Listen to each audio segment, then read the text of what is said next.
มาสงฆ์ปอไม่พี่น้องผู้ทำเงินกูก็กูคนขามาสงฆ์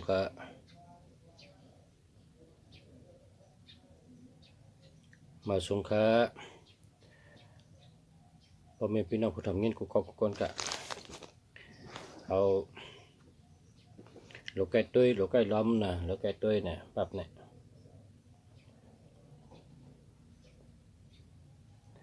ไก่ตุ้ยไก่อ่านเนาะพอเขาไก่ตุ้ยไก่อ่านเขาก็ติดต้องนะ อยู่พอเขาอยู่ที่เกียงใหม่พอเขาไล่หัวนะพอเขาไล่หัวเขาก็รู้ลาดกันพี่น้องเขาอันอยู่ที่ต่างตีเช่นนั้นนะอันอยู่กุฏิติเขาหลุดลาดกันพี่น้องเขานะก็ซื้อที่ไหนก็ได้นะก็ซื้อที่ไหนก็ได้หาซื้ออันดีๆมันนะหาซื้ออันดีอันงามมันใจเพราะว่าอยู่ที่เมืองใต้เขาไหนก็ลงก็ซื้อที่ตองกี้นะก็ซื้อตองกี้ก็ซื้ออันดีนั่นใจเป็นคนในโหลได้หาตั้งหู้นะโหลมีตั้งหู้ตัวนับในก็พอเขามีตั้งหู้เอามาเจอกองเป็นพรดีตาเขานะมีอายุตาเขาเดี๋ยวจอยเขาหาเงินหาคำเดี๋ยวจอยเขาเป็นคนหมักคนมีไรนะก็เพราะฉะนั้นแหละตัวนับในโหลได้หู้ตีป่องมันเหจังไกเอามาเจอมังก็ในก็ โทรมาดัดลุงเสียว่าเขาสืบสายมาดัดลุงเสียว่าจะเตอลุงเสียโดนนับในมีหอบตัวเขาในเขาว่าจะนั่นเขาว่ากว่าซื้อซอกตีนก็ป้อนน้ำปัดมันแม่นในเฮาในเสยไล่ลงลุงเสียว่าเนี่ยว่าเขาว่านะป้อนน้ำปัดแม่นเฮาต้องได้เสือไล่เนี่ยห้ามหลักสมาจะเนี่ยหลักสมาในอันเขาเฮ็ดเทือนนี่ก็เขาด้วยตุนนับไปเฮ็ดสูงกะหือนะแต้มกะหือตั้งกวางกะหือตั้งยาวกะหือตั้งปอดกะหือจังได๋ลักษณะในก็เขาด้วยตุนนับไปเฮ็ดนะแล้วก็เพิ่นเฮากินข้าวจังนั้นเพิ่นเฮาเทศการเพิ่นเฮาแต้มดึกจังนั้นมันมีตั้งสูงตั้งแต้มตั้งกวางตั้งปอดตั้งยาวมันกูอันเป็นตุนนับหมดเขานั่น ก็เปิดจังนั้นแหละ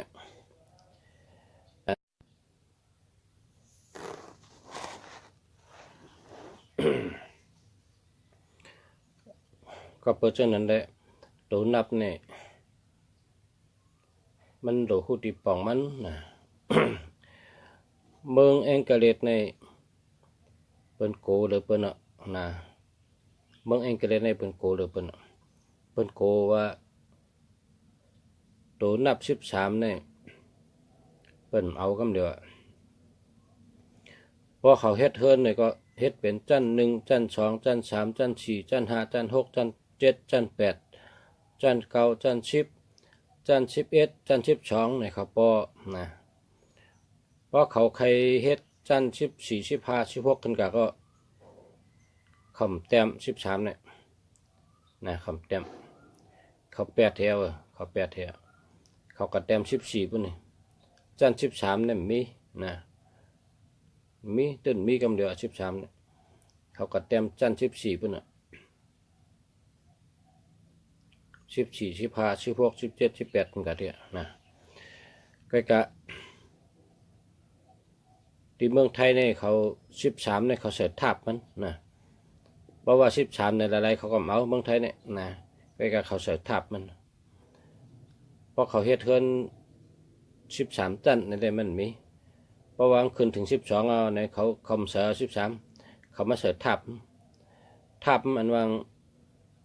มันมีตัวคะแนนเพิ่มมาทางมันมีขึ้นมาตัวคะแนนทางอันเป็นขีดเจิ้นๆไว้นั่นนะอันเป็นขีดเจิ้นๆไว้นั่นก็เพราะฉะนั้นแหละตัวนับในเพราะมันดีในกองติดจอยก้นเฮาภายหาเงินหาคำภายลัดภายจ้าภายปีญาภายแรดภายลักแหลมภายหาเงินหาคำภายอยู่ลีกินหวานภายตั้งหักจังนั้นน่ะเนาะ ราะว่ามันดีในติดเฮ็ดให้คนเขาเป็นยอกกะนะเป็นยอกกะ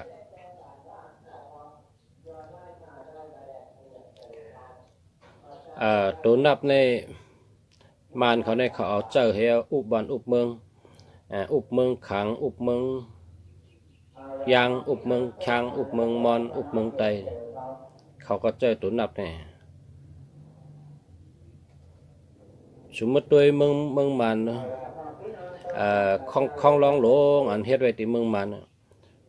หกในคำมีเหติหกในคำมีเหตินะเพราะว่าเขาโกน่ะหกในมันเขาโกหกน่ะเขาโกชุดมีตัวฮาก็เขาเกียกน่ะนะตัวฮาในเขาเกียกน่ะ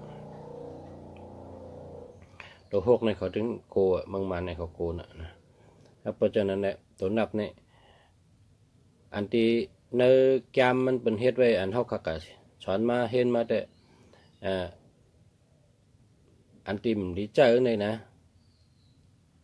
มีนำหนักก็กะอันลุงเสียเอามาลัดสุเจ้านั้นมีอยู่อิดไงอันอิดไงพอลัดนำในก็กำคนถมแต่ว่าอันไรก็มดีอันไรก็มลีที่ว่าเจ้านั้นนะก็เพราะฉะนั้นแหละอันที่อายุใหญ่ตั้งแต่มีอยู่1331นะ1331อันนี้แต่เป็นโกนะมันมีหลับมันเฮ็ดให้เจอไม่เจอห้อนเฮ็ดให้เจอลำไงต่อใส่เจอปิดเจอแก้มนะ1331นี่นะแล้วก็1221เนี่ยตั้งหักมันดีนะโพก็มหักเมก็มหักโพ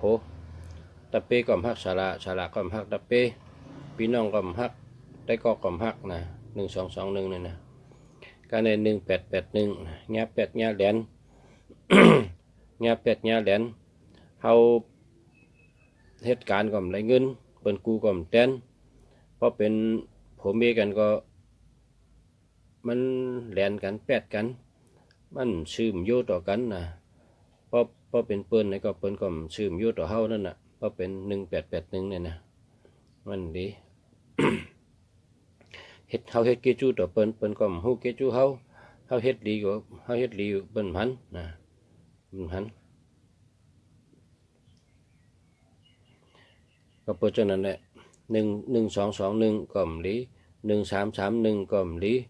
1881ก็มลีนะพอตัว2นั่นเนี่ย2772อันนี้ก็มลีนะ2112ก็มลีนะพอตัว3773อันนี้เงี้ยกาผ่ารถผ่านะก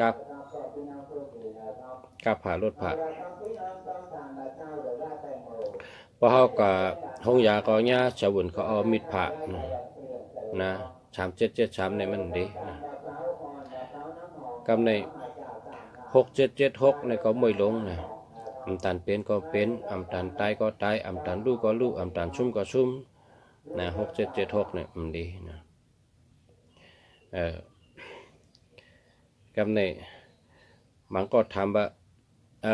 ตั้งนางตั้งหลังเนี่ยมันใจค่ะตั้งนาก็มเจอตั้งหลังก็มเจอเนื้อกลางก็มเจอสุดเจ้าตัวทั้งหมดนะตัวทั้งหมดตัวกูตัวเป็นตัวหมายพงในเป็นตัวกูตัวตัวกูตัวหังดีตั้งแต่เงามาถึงปลายนั่นนะเนื้อกลางก็เฮลีปลายก็เฮลีนะตีเตงก็เฮลีนะหังดีกูตัวฉะนั้นตั้งใจว่าหมายพงดีหมายพงในโดเลยดีกูตัวนะโดยให้ดีกูตัวกำในหมายพงในศูนย์ให้มีตัวเร็วแกนะศูนย์ให้มีตัวเร็วแกเพราะการซื้อหมายพงในที่หนึ่งในหลดด้วยศูนย์เหมือนกันเพราะมีศูนย์ตัวเดียวเนี่ยจังไกด้วยน้ำปัดมันจังไกด้วยตัวนับมันตัวนับในเลือกอันดีมันนะป้องดีในสุเจ้ามีเงินมีคำจำแต่เลย นะจำได้ละ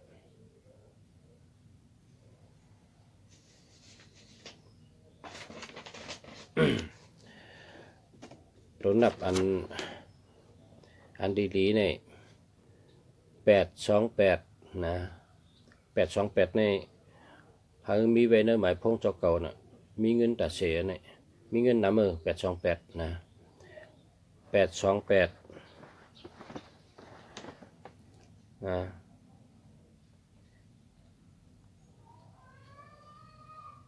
8289นะ8289 829782นะ782นี่ก็มีเงินนำจะนะ782นะอันนี้ก็มีเงินนำจะนะ782นะมีเงินนำแล้วก็879นะ879นี่ก็มีเงินนำนะแล้วก็878นะ878อันนี้ก็มีเงินนำ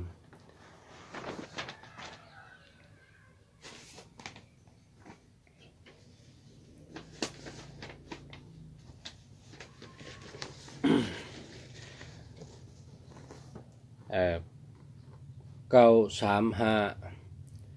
936 965 963 9356 5693 5693 6593 6539 6539 69395 69395อันนี้ได้ไหนนะ3699 6399จะได้มีเงินนำจากค่ะ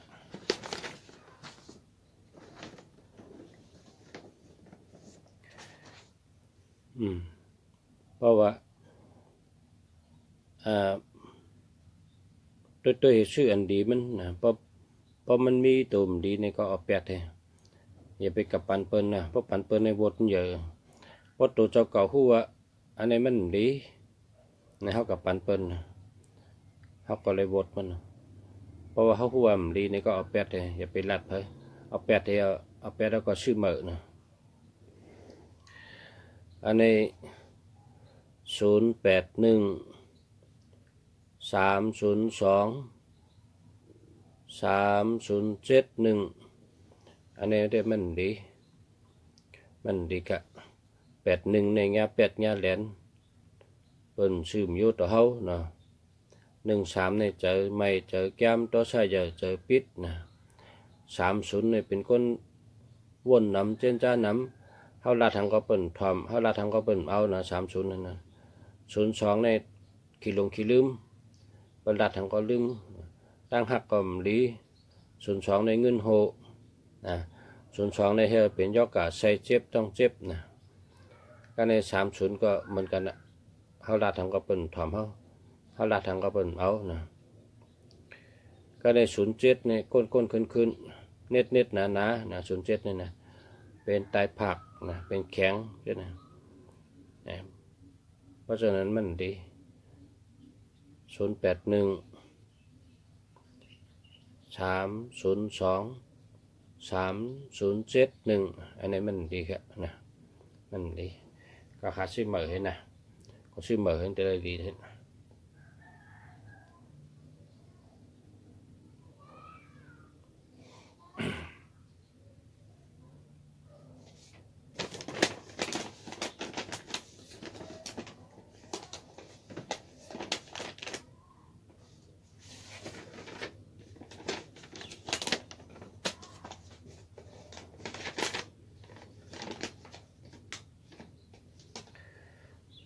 หมายผมมีเงินนะ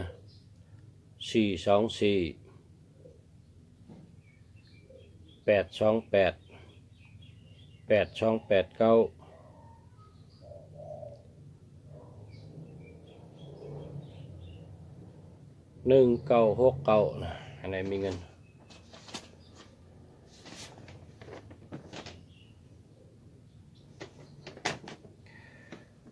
653 563 8789 8289มีเงินนำจะ065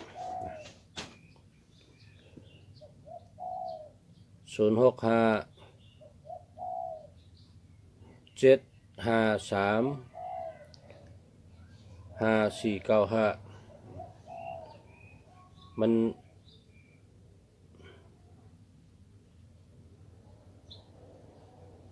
ันมีเงินให้โตเลยเนาะตัวมีเงินมันป้าน่ะมันโหลดมีเงินให้ตัวมีเงินเป็นกูให้มี2 ตัวมี2 กูก็ได้3 กูก็ได้ให้เป็นมีเงินมันก็ดีอยู่นะ065 753 5495นะเงินเกะนะเป็นตัวเงินเกะก็ดีอันดีแต่เงินเกะ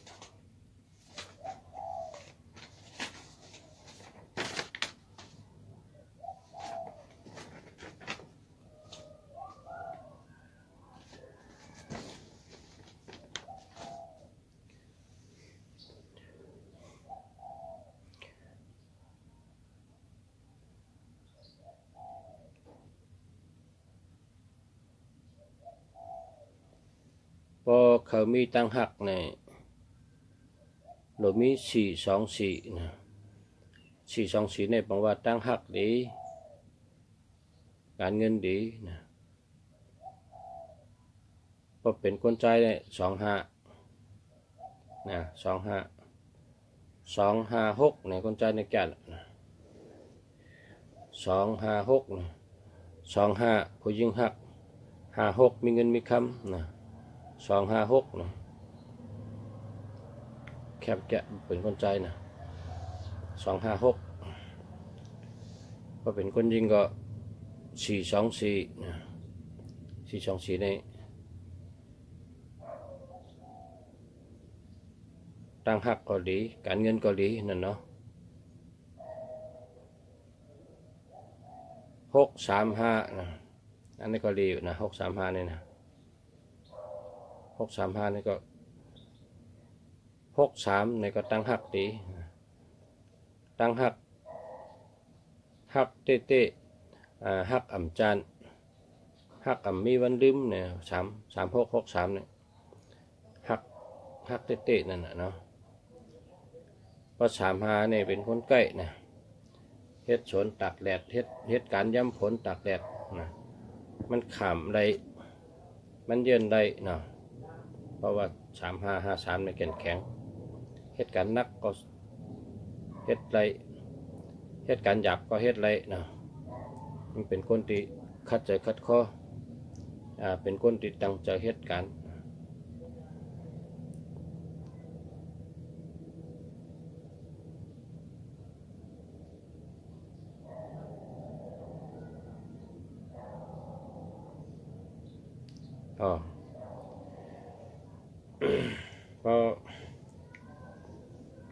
ก็เลยแค่ถามก็เต็มขึ้นมาค่ะนะเต็มขึ้นมาก็เลยติดทำหมายพงก็เต็มขึ้นมาค่ะ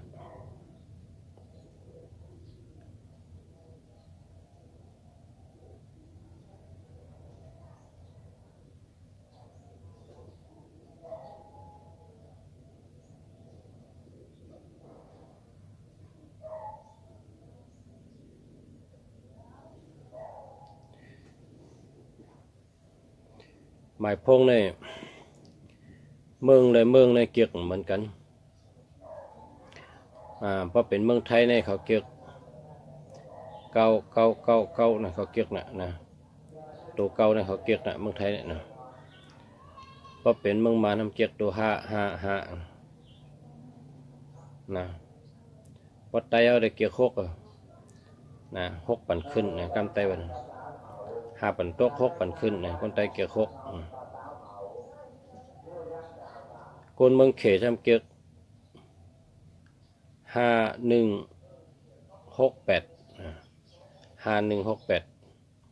เขาเกียกนั่นใน168นั่นน่ะ 168เขาเกียกเลยเปิ้นน่ะ1ในปังว่าเป็นที่1นะ1ในเป็นที่1 6ปังว่าง่ายกูมิ้วนะ8ปังว่าสัทเทนั่นน่ะ8ในปังว่าสัทเทในเขาเกียกให้เปิ้นน่ะในเมืองเขนี่พอเมืองเก็บปานเมืองสิงคโปร์เมืองอันเป็นใจออกน้ำขึ้นอย่ามาสูงเยอะนะเมืองจะได้ทำ7117นี่เขาเก็กนะ71ก็เก็ก17ก็เก็กนะอันในเมืองเขาเนี่ยเขาว่าเป็นคนแก่นะเป็นคนแก่เป็นคนเหตุการณ์แก่เป็นคนเปิ้นเจอก็โหเหตุการณ์น่ะเมืองเปิ้นเฮ็ดออกมามือถือเฮ็ดออกมาพงเฮ็ดออกมาเครื่องใจกูมิ้วเมืองเก็บปานเฮ็ดออกมาอันคนไต้ว่า3ช่องนั่นน่ะเนาะ3ช่องคนเมืองในว่าชั้นชุงเนี่ยเมืองเก็บปานเขาเฮ็ดออกมาเปิ้นว่าเมืองเปิ้นได้1แก่เปิ้น1เกียก71เนี่ยเขาเกียกให้เปิ้นเมืองเปิ้นน่ะนักกำพร้าใน71เนี่ยเขาเกียกให้เปิ้นเมืองไต้ได้6นั่นน่ะ5ปัดตก6มันขึ้นไต้เฮาหลูเจอ46ในปังว่าพออยู่จำก็เกี่ยวเจอชื่อเจอนะ4664นะ3663ในเมตตาดีพอฮักก็ฮักเตะฮักมีวันดิมนะ3663เลยนะ5665เนี่ยเป็นสัตเท5665เนี่ยเป็นสัตเท9669อันนี้ได้เงินดีนะได้เงินดี1661อันนี้จะมีปักเปิงดีมีจิการดีเนี่ยปังว่าอันใต้เขาเกี่ยว6นั่นก็ดีอยู่นะ6ในอยู่จำเป็นไรกูมีว่า6เนี่ยนะ16 26 36 46 56 66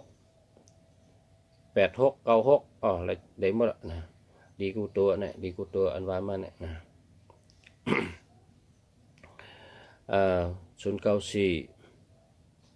528 3599อันนี้ดี94ในหมอรัดหมอจ๋า45ในเป็นคนมีปิญญา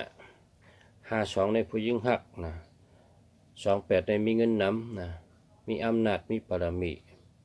83ในเป็นคนแดดนะใกล้ตรงใกล้หนึ่งใกล้ออกเอ็นออกแห้งนะ83ไม่ก็ดี35ในเป็นคนแก่นแข็งผลมาก็ตักไล่แดดมาก็ตักไล่นะเรื่องโกแดดโกผล35เนี่ย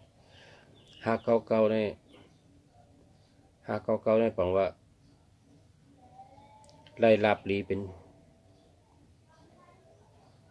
ไล่ลาบลีนั่นน่ะไล่ลาบเป็นกำใหญ่กำลงนั่นน่ะใกล้ลาบลีนะใกล้ลาบลีนะ599นี่นะ995ก็แหละ599ก็แหละนะเก้าในโดยอยู่กับ1เก้าในอยู่กับ1ในใบ9119 9559 9669 9339 9449 9229 9779 9889 9999นะจะเนี่ยดีแก่พอเก่าเนี่ย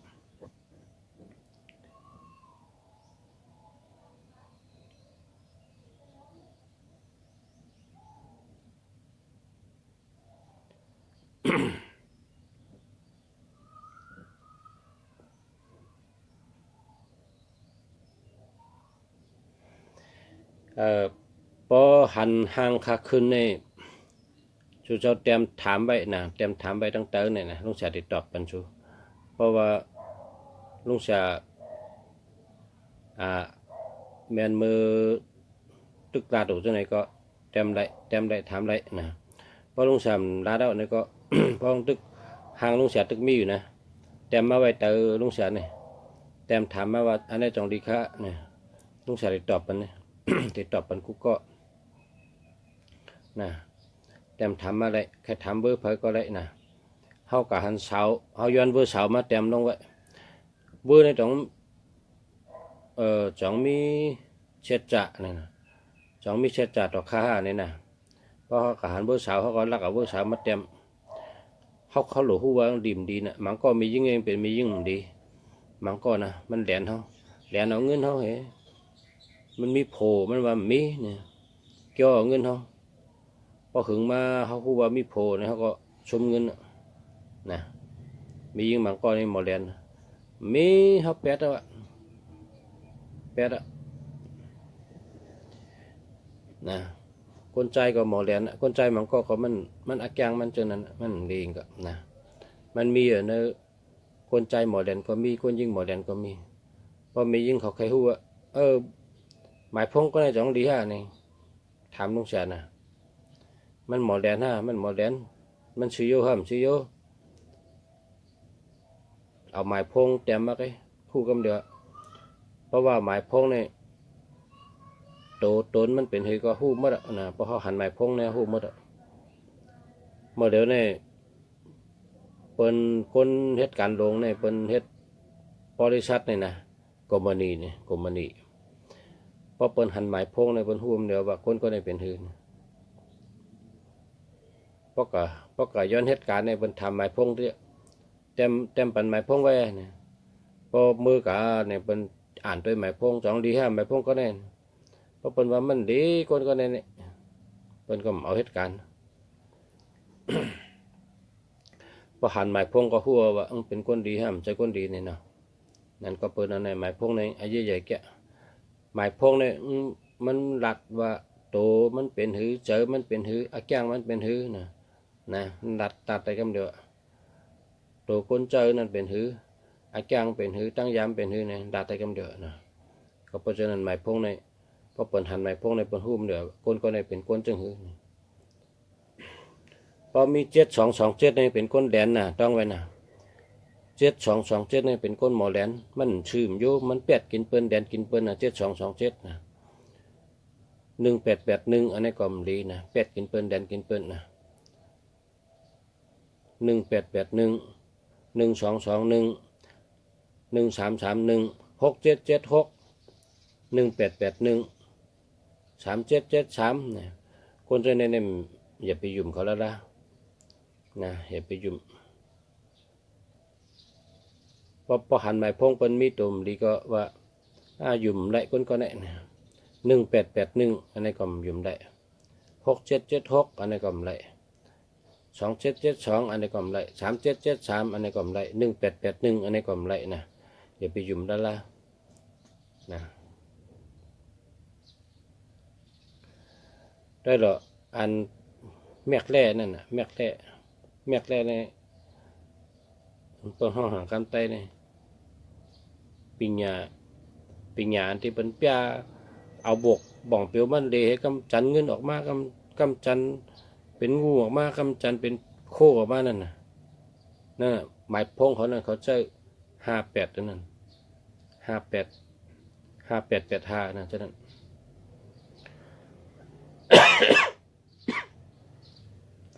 เป็นห้องมายากลคนบางเขาเป็นห้องแมกเล่นะแมกเล่คนแปดแมกเล่เขาเจอ8558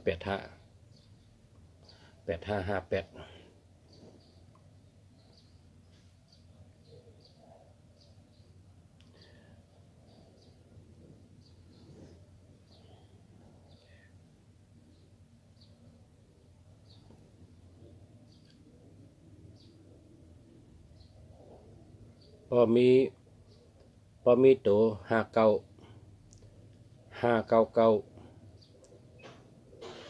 เจ้าหน้าดีแก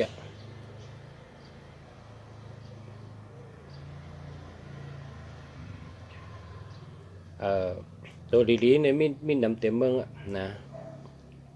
919ชื่อเสียงดี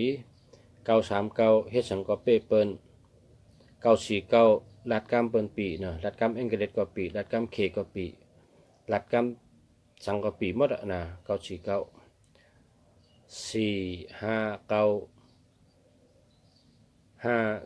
459 cho này bình nhà có lý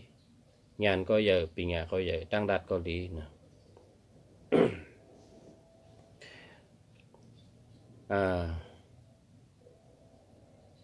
คนมีตกอันนี้ก็โหลแรกอันนี้มันมี81เนาะ098 19691969 361098เนี่ยมีอำนาจมีบารมีนะเปิ้นยุ่มย่ำนะ098เนี่ยนะ098 089เนี่ยเหมือนกัน81ในแง่8แง่แหลนนะเฮาดีต่อเปิ้นดีต่อเฮานะ19ชื่อเสียงดีนะ69อะไรเงินดี93เฮ็ดสังกอเปเปิ้น936เฮ็ดสังกอเปเปิ้น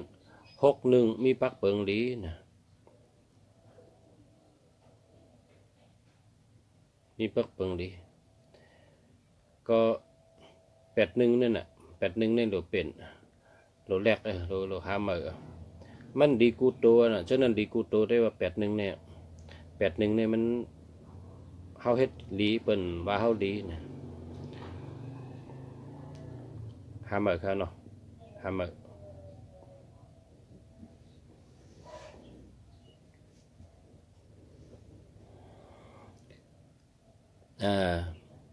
พอเฮาก็หามานี่ก็สืบพงมาหาลุงเสียว่ากับฮัตติลานนะอันนี้ต้องดีนะถามลุงเสียนะก็ถามในแต่ละอันดีเพราะว่ามาซื้อตีลุงเสียก็เลยนะลุงเสียในมีขายกุมิวลุงเสียขายหมายพงมีเงินหมายพงสัตเทหมายพงตั้งหักลีหมายพงงานดีเป็นงานลีหมายพงที่มียิงหักหมายพงที่กวนใจหักนะมีทั้ง2มิวแต่ว่าพอซื้อตีลุงเสียในลุงเสียถามได้ว่าแต่มียิงหักแต่กวนใจมียิงเจอหากวนใจเจอคนใจแต่เจอเนี่ยมียิงแต่เจอในลุงเสียถามทีเดียวพอคนใจเจอแต่ปันมิวพอมียิงเจอปันมิวทำพอเวอร์มียิงเนี่ยพอคนใจเจอเนี่ยใจอ่อนใจอ่อนพอเวอร์คนใจพอปันมียิงเจอจำนะจำก็เพราะฉะนั้นลุงเสียถามว่ามียิงแต่เจอเนี่ยคนใจแต่เจอเนี่ย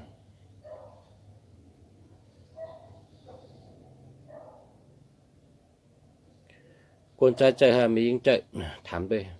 แล้วก็เกิดวันหนังเนี่ยเนาะพอเกิดวันติดนี่ก็ต้องจัดได้เอาวันทอกเสิร์ฟปันนะ5665เนาะ5665เนี่ยเป็นวันเกียรตินะ6เนี่ยเป็นวันช็อกจะเสิร์ฟปันให้เมียนวันทอกคนวันติด5665เสิร์ฟปันเขาเพราะวันจันทร์เนี่ยก็จะเสิร์ฟเป็นวันทอก424วันจันทร์เพราะวันอังคารเนี่ยก็635536เสิร์ฟปันเอาวันทอกของเสิร์ฟปันที่ให้มีเงินนำให้เป็นชัดเจนนะพอวันพุธเนี่ยก็2424 828เอาใส่ปันคำเดียวนะพอวันเกียรติเนี่ยวันพัดเนี่ยเนาะ159 5159 6159เอาจนในใส่ปันมันได้อันทอกของคำเดียวปองใจกองหานาโจกันเดียวแลโจกันเดียวพอทั้ง3 ปีเนี่ยเป็นคนมีเงินมามีคำมามีกามามีเฮินมามีดดมีกามาเปิ้นก็ได้มาขอบคุณเขานะทั้ง3 ปีเขาได้เปิดถามว่าอาโลลีนะลุงเสียตั้งแต่ไรหมายพงที่ลุงเสียมาเนี่ย3 ปีมาเนี่ยเขาเลยซื้อเฮินเขาเลยซื้อกาเขาเลยซื้อคำกันได้นะคำก็เลยซื้อกาก็เลยซื้อเฮินก็เลยซื้อแห้งแรงเลยซื้อมันอยู่ได้กินวันนะอยู่ได้กินวันเก็บได้เงินหอมได้เงินจู้ได้เงินเหตุการณ์ก็รายการดีก่อตั้งเลยก็รายการดีได้งานดีพอมีการดีเนี่ยนะเป็นว่ากามดีแค่เป็นเจ้าว่ากามดีอันว่านั้นความเต้วเนี่ยเป็นว่าการดีนั่นน่ะการเนี่ยเป็นกามนะเพราะเขามีการดีเนี่ยบอกว่ากามดีนะกามดีเด็ดๆเขาหลุดมีนาการดี085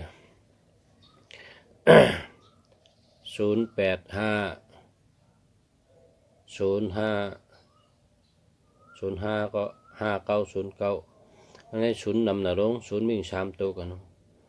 0มี3 ตัวเนี่ยเป็นเอา0 ตัวเดียวก็เพราะก็ซื้อเหมือนนะก็ซื้อเหมือน0เอาตัวเดียวก็นะอันนี้0นำหน้า08 05 ศูนย์เก้านะมี3 ศูนย์กำเดียวศูนย์มี3 ลูกกำเดียวศูนย์นำเนี่ยนะเป็นยอกะเงินโฮแล้วก็ลาทังก็เปิ้นยุ่มย้ำเฮ็ดสังก็เปิ้นนับถือเฮานะเปิ้นอันหน้าเฮาเปิ้นนับถือเฮานั่นน่ะเนาะดอกแปดเห็นนะก็ซื้อมา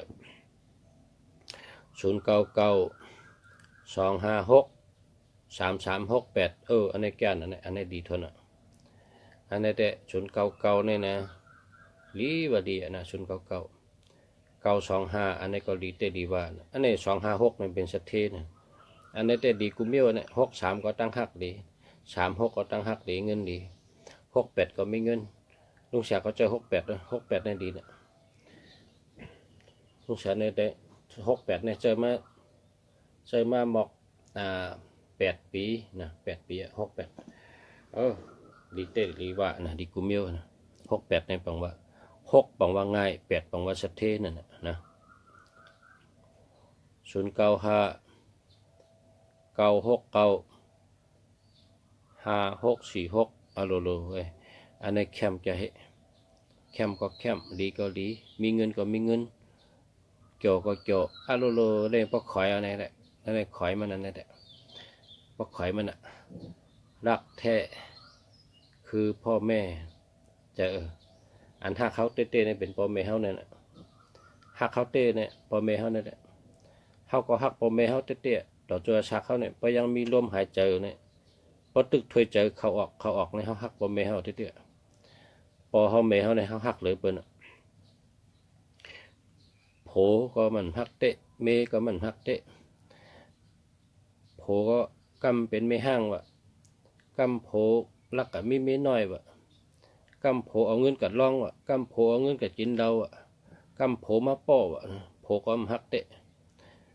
พอเมเขาก็หักเขาเตะเมก็มันนั้นเมเขาหักเขาหาเงินเป็นเขาจำหักเขากันนอนจำคนใจต่างเกาะเก้าคนใจต่างเกาะกันนอนจำเป็นเมก็หักเตะอันหักเขาเตะเนี่ยนะมีปอเขาเมเขานั่นแม่นเอาหักเขาเตะนั่นแหละลุมลาเขาเดี๋ยวเมื่อไปเกิดพอต้องอย่างว่าเมเขาว่าหัดกินหมักพิษเขาไม่ต้องก็โกลูกก็อยู่หยาบก็กินหมักพิษพอตียองนักก็โกลูกก็ตกก็หัดยองนักก็มีลูกเนื้อต้องเขาเนี่ย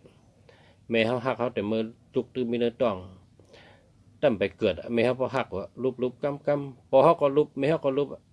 พอเขาก็ลุบพอตีนอนเนี่ยลุบได้ปุ่มแม่เขาพอนอนลงกับลุบได้ปุ่มลูกมาใจปอใจแม่หาเงินหาคำนะลูกของปอเนี่ยปอก็หักลุบปุ่มแม่เขาแต่เมื่อไปเกิดปอแม่เนี่ยก็เกิดมาเนี่ยก็ ใจกันดุมลาปอหอมหาเข้าหาพักมาปันเมหอมดุมลา7 ที7 ขี7 เยี่ยวกูแดดไม่วะกูผลย้ำวะกูเป็นวัดกูเนื้อมุกน้ำมุกไหลกูขี้มุกไหลวะกูขี้มุกย่อยกูแดดไม่ลุกกูลุกมันอยู่ดีวะพอเมเขาในหักเขาเตะลุมลาเขาไปเจอมาเนี่ยนะหักเขาเตะนี่คือปอเมเขานั่นนะปอเมเขาในหักเขาในซ้ำหลูมอหักเผอนะเขาในซ้ำหลูมอหักเผอนะเขาในซ้ำหลูมอหักตัวเขาขึ้นนะหลูมอลุ่มลาตัวเขาขึ้นเขาเนี่ยนะพอเขาปิดกวนมาเนี่ยเขาหลูหักตัวเขาขึ้น1ในเขาหลูมอหักตัวหักปอเมนะหักโตหักเจอหักพ่อแม่หักพี่น้องหักครอบครัวนะหักครอบครัวหักได้ก็หักตะเปตะปันหักคนที่มีกิจจุต่อเขาแล้วเขาก็หลงมหักนะตั้งหักในหลัดง่ายแต่มันกว้างนะตั้งหักเลยนะหัก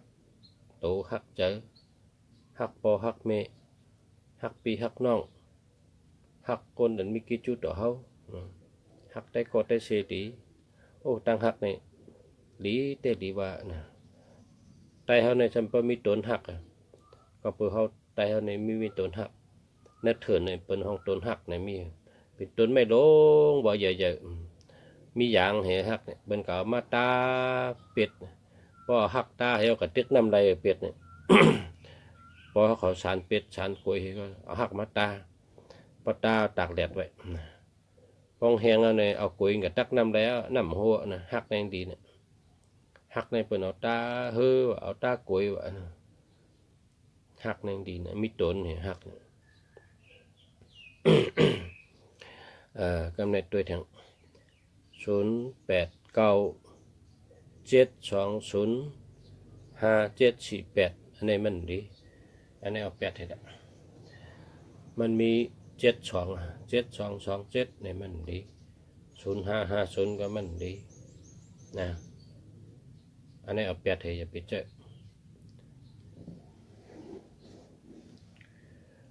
แล้วก็0837631130เอา8ทั้ง2อันนะเอา8ทั้ง2อันเอา8ทั้ง2อัน0897205748อันนี้ก็8ให้0837631130อันนี้ก็8นะมันดีเอา8ให้อย่าไปเจอเอา8ทั้ง2อันนะมาซื้อที่ลุงชาเนี่ยลุงชาขายอันดีมาซื้อพออยู่กรุงเทพก็สั่งมาลุงชาได้ส่งบรรชัวนะส่งบรรถึงที่อยู่นั่นนะ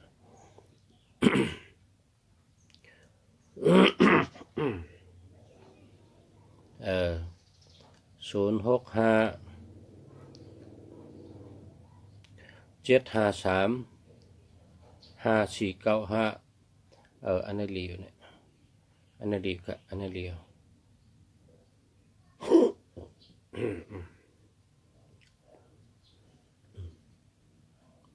อันนั้นจะดีครับ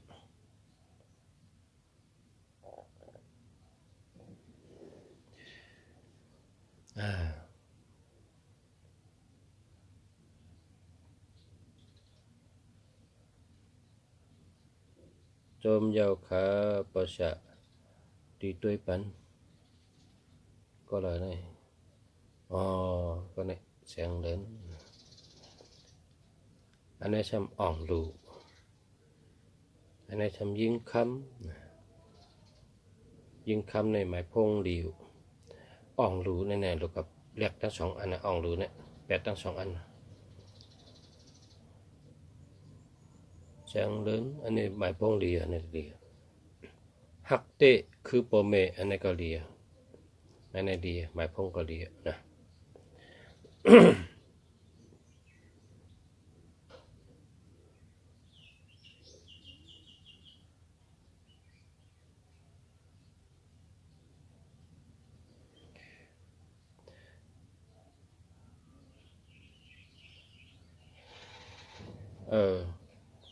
เขาหลบหมอตัวเขานะหลบหมอลุ่มลาตัวเขาเพราะว่าหมายพงนี้นี่ก็อย่าไปเจอนะการนั่นนี่เป็นมันจึงห้องให้นั่นนะมันจึงห้องให้นะการนั่นตัวนับในมันจึงห้องให้สีมันออกเพราะตัวแดงนี่ออกตัวหนึ่งนี่ออกสีแดงนะตัวหนึ่งนี่ออกสีแดงตัว2นี่ออกสีขาวนะ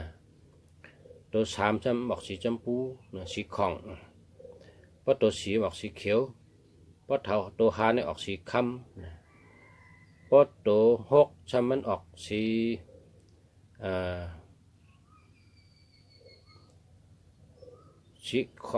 คอนนั่นนะตัว6นะ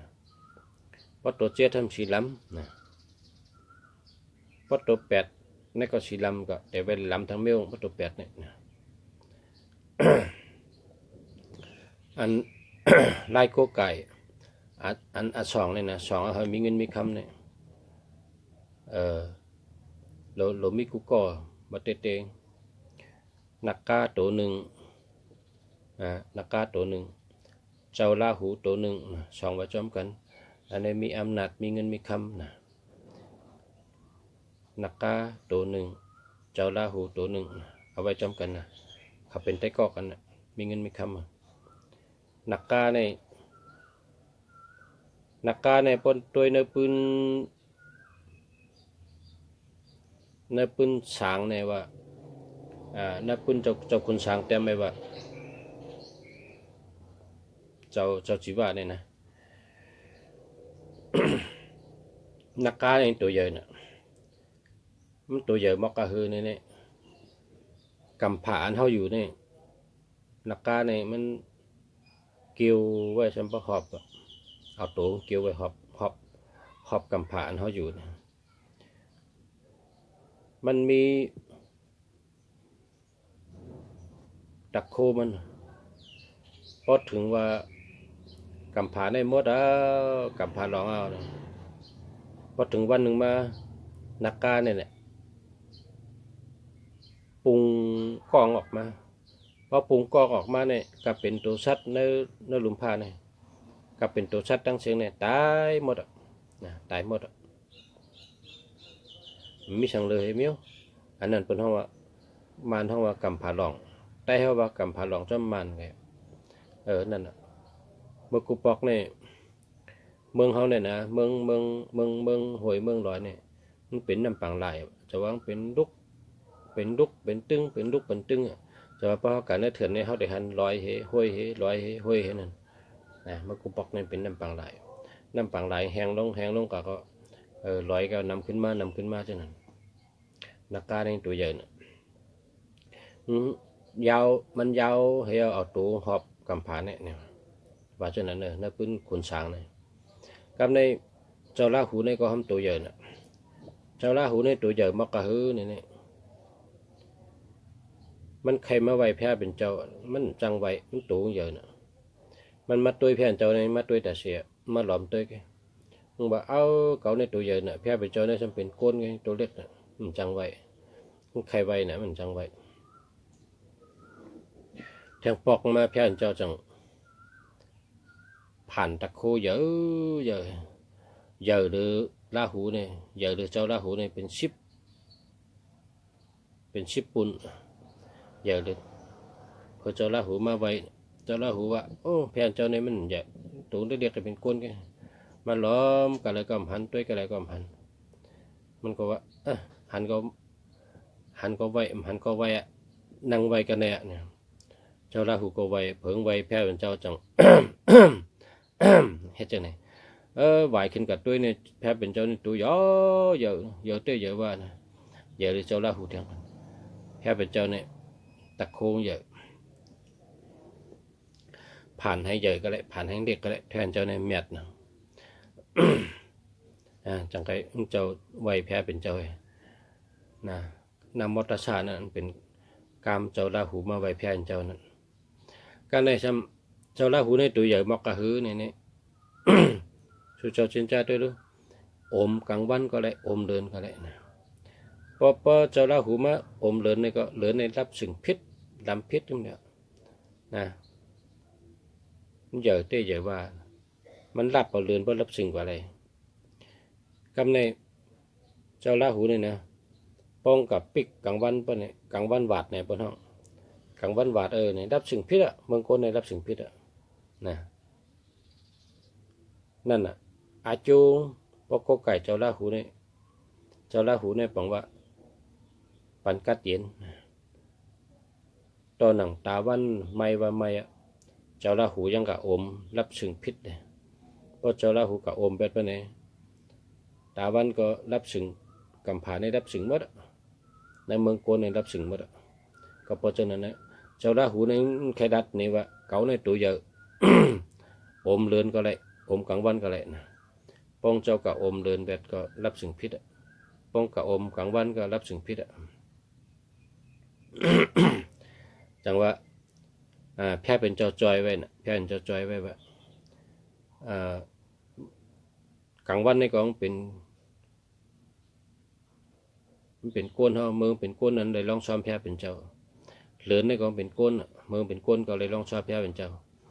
เพราะว่าเจ้าลาหูกับอมเนี่ยแพ้เจ้าจอยแพ้เจ้ารัดกระถายจอยเจ้าลาหูเนี่ยช่ำก็โหงเจ็บเหมือนแตกเป็นเจ็ดผักเอานะก็โหเนี่ยเหมือนแตกเป็นเจ็ดผักเ เจ้าลาหูนี่ก็ทำคายออกมาขึ้นไงขึ้นเบอร์กับเมืองขึ้นแต่ว่าพวกกับอมมาเลยแพ้เจ้าจ้อยที่อมแหละอมหึมแหละนะไตเขาก็จ้อยหรือพอเหลือนบาดเนี่ยนะพอเหลือนบาดกลางวันบาดเนี่ยไตเนี่ยเอากองยามมายืดตรงตั้งคนยิงทำเอาผ้ากัดต่อยโหตักติ๊กกัดต่อยต้นไม้ตักติ๊กต่อยทุกสามเมืองไตเนี่ยพอเหลือนบาดพอกลางวันบาดเนี่ยต่อยโกกักตกตักต่อยนะเผอมีผ้าก็เอาผ้าต่อยเผอมีมีดก็เอามีดต่อยเผอมีค้อนก็เอาค้อนต่อยเป็นว่าจอยเลือนเหมือนนั้นจอยเลือน จอยเลือนพอมีกองก็เอากองยืดขึ้นผ้าปุ้งกองยามกองสัตว์ยามของไตเขานั่นหลักกองมายืดกำเดียวปุ้งในกำเดียวยืดขึ้นผ้ากำเดียวน่ะจอยเป็นว่าจอยกลางวันวัดเลือนวัดกลางวันวัดนะนั่นน่ะพระเป็นเจ้าก็จอยแพ้เป็นเจ้าก็จอยโกนก็จอยหรือในเมตตาลีนะพระเจ้าราหูมาอมในโกนจอยดังเมืองนะโกนจอยมีดังเมืองหรือในเมตตาลีเนี่ย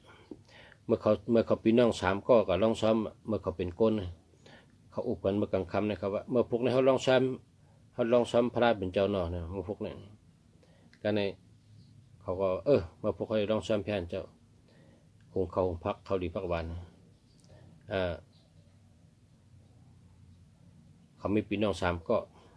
ก็ใหญ่ชุดเอาก้นใจเนี่ยก็กลางทำก้นยิงก็เรียกชุดทำก้นใจพอกังเจ้ามาเนี่ยปีไอหลวงเขาเนี่ยลูกคงเขาคงพักแต่ที่กับลองซ้อม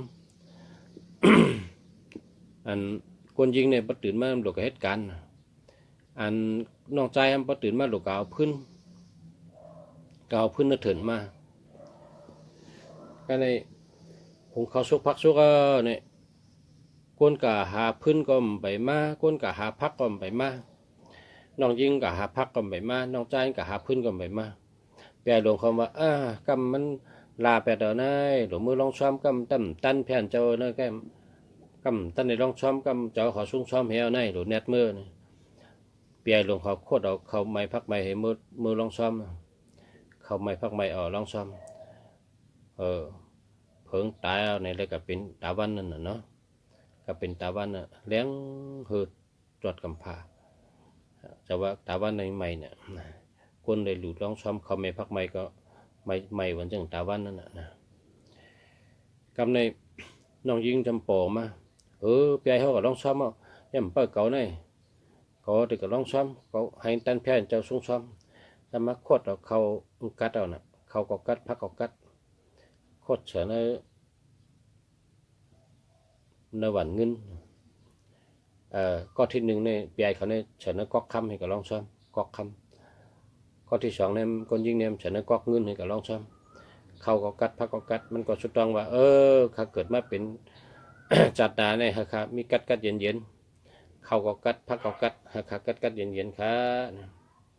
เพิ่งตายกลางเลยกับเป็นเหลือนนั่นน่ะเหลือนในกัดเย็นนะเหลือนในกัดเย็นดีนะ การในแฮมน้องใจเขา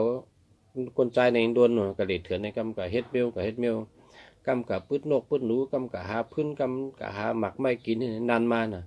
พอถึงมาปีไอ้ก็กะจ้องปีนางก็กะจ้องขึ้นมันก็เรียกว่ามันก็ว่าคำว่าอุบกันว่าเขาได้กะจ้อมกัน ปีไอ้เขาก็เปิดเขาปีนางเขาก็เปิดเขาก็ลองซ้อมแผ่นเจ้าเนี่ยเขาก็ได้กว่าก็กะคนกุปอกในบ้านเขาในเป็นเอาควักหมักอุ่นในเฮ็ดหมักอุ่นในเอาเฮ็ดจ้อก็แล้วเอาให้บ้านเขาบ้านพักก็แล้วนะหมักอุ่นนี่นะก็ในจังน้องใจเขาจังมาโคตรพักฉันได้มาอุ่นหวานเขานั่นน่ะนะหวานเขาเจอมาอุ่นกูบอกมันเจอมาอุ่นเฮ็ดมาอุ่นในปอกไปหยุมเหี้ยวก็ขึ้นกอกเนื้อนั่นน่ะเป็นเอาเฮ็ดหวานเขาหวานพักเอาเฮ็ดจ่อนั่นมันก็ตักเขาตักพักฉันเนื้อกอกมาอุ่นให้กว่าเขาลองซ้อมก็จะลำปีนั่งน่ะปีนั่งก่อนเปิดมันปีไอก่อนเปิดมัน เพื่อก็ลองซ้อมติกองก็กะหันปีไอกะหันปีนั่งมีกยองย่ำเปิดเขาก็ไปมาชุบมาลองตั้งว่าเดี๋ยวมาจำกันมันจะลำปีนั่งจะลำปีไอก็ว่าปีไอก็ว่ากลุ่มตั้นแผ่นเจ้าเน็ตมาลอง ปีนางก็ว่าปีนางก็ตั้นปีไอ้ห้องก็อย่างนี้น้องก็ตึกมากเลยปีนางเอาลองยอปีไอ้ก็ลองยอมีอิทธิกองแผ่นเจ้าแค่ในมันก็ลองซ้อมแผ่นเจ้าตักเสร็จในก๊อกหมักอุ่นนั่นน่ะก็ลองซ้อมจะลำให้ก็ลองเนาะ จะลำให้ก็ลองก็ในก็หับพรแผ่นเจ้าก็ปันพรให้ก็เขาก็โจกันมาเฮิรน จะว่าเจ้าลาหูนี่นะอันมันมาตัวเลี้ยวนี่เป็นขนหอกคำปะนะเจ้าลาหูตัวเลี้ยวนี่เป็นขนหอกคำเมืองอุบผีพายทั้งหมดผีดูทั้งหมดผีพายทั้งหมดเองอุบหมดเจ้าลาหูนี่มันเป็นขนหอกคำมันก็มาจังตะลาต่อตัวเลี้ยวนี่มันได้เลื่อนก็มันได้กับเป็นตาวันก็มันได้เป็นโกนก็มันได้เป็นมันกับเป็นผีดูหลงเจ้าขนหอกคำเปิ้นอุบไปบ้านเมืองหนึ่งเนี่ยเมืองผีดูผีพายเปิ้นมันหนังตาลาตัวเดียวนี่ก็มันย้อนแผ่นเจ้าว่ามันย้อนเป็นพระราชูนึงเมื่อเราปารามีเปสังเกตเจให้เขาเลยเป็นพระราเป็นเจ้าเนี่ยชุดต้องไว้ฉะนั้น มันจะเป็นพระราชูที่10นะตั้งแต่ในกาชูที่10เมื่อเลยในมีชูที่5เนาะพระเป็นเจ้าในปาที่5พอถึงปาที่10นั่นจะเป็นเจ้าลาหูนะในจำบาดจังนั้นไว้นะเจ้าลาหูในตัวใหญ่น่ะอมเดินก็เลยอมตั้งวันกะวันก็เลยนะป้องกะอมเดินก็รับสิ่งพิษป้องกะอมตั้งวันตาวันก็รับสิ่งพิษนะก็เพราะฉะนั้นเจ้าลาหูในตัวใหญ่นะเขาหลกกไก่นี่ชื่อเจ้าลาหูสูนึงชื่อนักกาสูนึงมาไว้จำเข่งพยาเพราะมีเข่งพยาก็เอาไว้ในถุงเขานั่นน่ะป้าไปกับเหตุการณ์งานก็ป้าจับตัวตาเสียในดีแก่เนี่ยในชาลาเขาลัดชาลาเขาเนี่ยเป็นคนเพี้ยนสูงน่ะปล่อยในไรกูเมืองน่ะปล่อยในน่ะปล่อยเมืองไทยก็ไรปล่อยเมืองอังกฤษก็ไรปล่อยตัวเดียวในมันจะเป็นคู่หลงปนน่ะเป็นคู่หลงปนฮอตลาในเมืองไทยนี่ ตลาดนี่ฮะโกไก่อันโกไก่ให้ได้มีเงินมีคำเลยนะโกไก่เจ้าอุปกุกเจ้าศิวลีเจ้าสังเกตเจเจ้าปะเงินเจ้าปะคำเจ้าลาหูเจ้านักกาเจ้าไหนมีเงินมีคำเพราะว่าเขาเจ้าในตึกมีในเมืองคนตัวเดียวนี่นะพระเป็นเจ้าเขาในเมียดนะเมืองหนึ่งป่านนะเพราะโกไก่พระเป็นเจ้าเนี่ยบอกว่าสูงสุดตาเตฮอดถึงนิพพานแคมสะตาเตมดลองกิเลสตานากิเลสเฮงมดกันนะก็ไก่แพ้เจ้าแต่ว่าพวกก็ไก่จึงต้องสารัดมาในตาเตเป็นสัตว์เทในเมืองคนเนี่ยเจ้าศิวลีเจ้าอุปกุกเจ้าสังเกตเจเจ้าปะเงินเจ้าปะคำเจ้าลาหูนักกาใช่ไหมนักกาเนี่ยก็นักกาเมืองไทยเมียวนักกาเมืองไทยเมียวนักกาเมืองเขมเมียวเฮ็ดผักเฮ็ดมันอยู่ที่ก้นแต้ม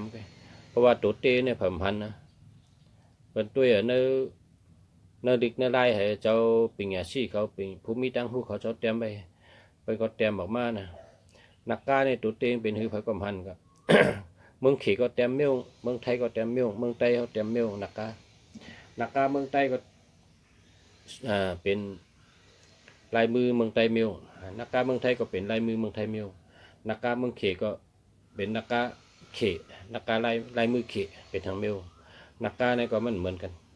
หางมันเหมือนกันแต่เป็นนักกาเหมือนกันเจ้าเปิ้งเงินเจ้าเปิ้งคำก่อนนั่นนะ เจ้าเปิ้งเงินเจ้าเปิ้งคำในลูกชากะหันอันที่สลาเขาเอามาเมืองนอกเมืองอินเดียเนี่ยมันเป็นก้นปีขาวปุ่มทดโทษปีขาวปุ่มทดโทษแล้วก็ก่อนไว้จอกเงินก่อนไว้จอกเงิน แล้วก็ยิบคอนเต้าเนี่ยเป็นนักกาหนังยิบไปนะบานหูยาวบานหูเนี่ยได้บานหูกันเนี่ยก็ยาวลงมากระเตอในยาวน่ะยาวเหี่ยวก็พอเป็นเปียไว้ใช่ไหมบานหูเนี่ยยาวลงมาตั้งเตอในน้ำน่ะบานหูยาวบานหูใหญ่บานหูยาวลงมา อันหย่อนลงมาในน้ำน่ะนะนั่นแหละเจ้าปะเงินเจ้าปะคำอันเมืองเปิ้นเนี่ยเป็นแต้มเป็นทางก้นปีขาวๆนะเมืองเขก็แต้มเป็นทางก้นปีขาวๆอ่ะเมืองอินเดียก็แต้มเป็นเมืองแต้มเป็นทางปีขาวๆเมืองทิเบตนั่นมันก็แต้มเป็นทางก้นปีขาวๆหนึ่งเมืองเนปาลนั่นมันแต้มเป็นปู่สามชัดเทไว้ก็กับเมืองไทยเนี่ยทำเจ้าปะเงินเจ้าปะคำเมืองไทยมันแต้มเป็นทางพิรูไว้นะก็มันอยู่ที่ก้นแต้มกันนะหางเตะหันเตะเนี่ยมันอยู่ในดึกได้พอฮอเนดึกเขียก็เอามาเจนจ้าเอามาวนให้แต้มกันแต้มให้ก็แหละนะก็กะเฮาโกไก่อันนี้ได้เป็นชัดเทนะโกไก่เจ้าปะเงินเจ้าปะคำโกไก่เจ้าศิวลีโกไก่เจ้าอุปกุกโกไก่เจ้าสังเกตเจโกไก่นักกาโกไก่เจ้าลาหูนะโกไก่เจ้าเนี่ยเป็นชัดเทนะมาสงขะพ่อแม่พี่น้องเขากุกกุกคนค่ะลูกจะมาด้วยปันหมายพงสู่เจ้านะ มาถามมาติดตอบปันนะหมายพงสู่เจ้าดีห้ามดีใช่ไหมเนาะด้วยปันหมายพงสู่เจ้ากุกก็ค่ะมาในก็เกามองครึ่งนะเกามองกึ่งลูกจะก็ย้อนข้างสู่เจ้าก่อนต้องใครมาพบกันทั้งปอกหนะวันหนะนะข้าวยำหนะเนาะมาเดี๋ยวนี้ปอกในก็กันในกันเนาะมาสงขะพ่อแม่พี่น้องกุกกุกคนค่ะมาสงขะอยู่ดีมีเงินมีคำนำเป็นโปเร่งเป็นเป็นเมเร่งเป็นมีปรมีมีอำนาจมีเมตตาลีมีการงานดีมีเงินมีคำนำฮักกันนำปิญญาสตุรักแต้มตั้งหูสตุมีสติปัญญากุกกุกคนมีสติปัญญาสติปัญญาให้อยู่กับเนื้อกับตัวกุขิงกุยามค่ะมาสงขะ